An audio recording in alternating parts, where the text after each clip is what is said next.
In the old days, ranchers used the sound of the whip to move cattle. Today, collectors buy different types as functional works of art, while others practice the sport of whip cracking, training to compete in competitions. There are even entertainers who perform eye-popping tricks with whips. In the world of whip cracking, the best whips are made of kangaroo leather because it's 10 times stronger than cowhide of equal thickness. Modern whips have 4 main parts: the handle, the thong, which is the flexible braided portion, the fall, a replaceable strip of leather, and the cracker, the thin string which amplifies the sound of the crack. After carefully selecting the hide to be used for the specific whip, they begin by trimming away the ragged edges of the kangaroo hide with a razor-sharp knife. This leaves a smooth edge with which to work. They now begin cutting out all the whip's leather components, most of which have strands which they'll later braid. The internal construction of the whip is made of 2 layers of braiding called plaited bellies. Separating each braided layer is a solid piece of leather called a bolster. It encircles the braided belly layer under it. Then, covering everything, is a final outer layer of braiding called the overlay. They cut the strands for the bellies and overlay by hand, using a tapering cutter that's specially designed for whip making. The finished overlay and bellies have a flat portion at the top called the yoke, and strands tapering continuously along their entire length. They stretch each strand as much as possible to ensure the braid will be tight and uniform. Then they resize each strand and bevel its edges. This helps the strands fit into each other snugly and create a smoother, gapless braid. Using a tool called a hand splitter, they shave the backside of each strand to a uniform thickness. This prevents lumps in the taper of the finished whip. Next, they take waxed cord and tightly bind a tapered strip of leather around a handle foundation.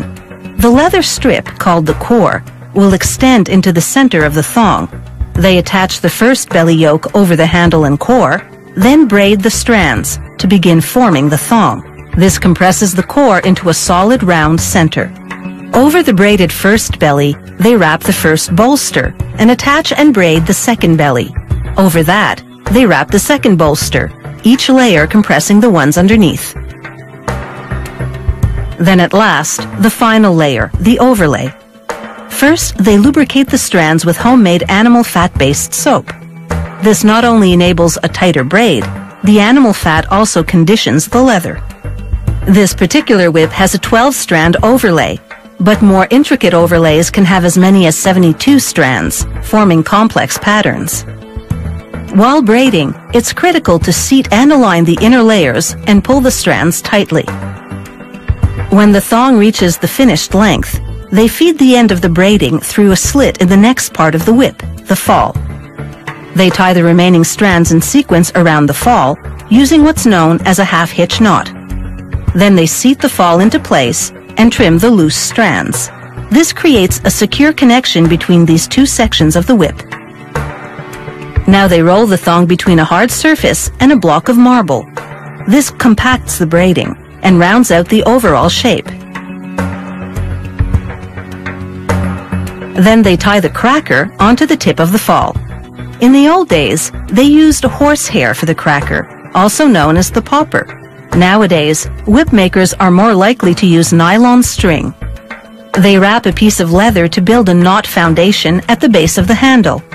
For longer and thicker whips, they form the knot foundation with a piece of lead to properly balance the whip.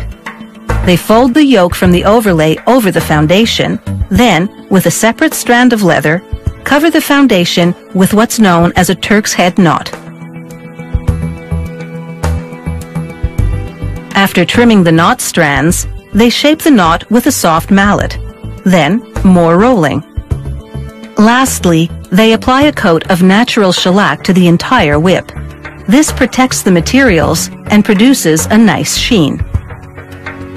No whip leaves the shop without a round of hands-on testing to make absolutely sure it's all it's cracked up to be.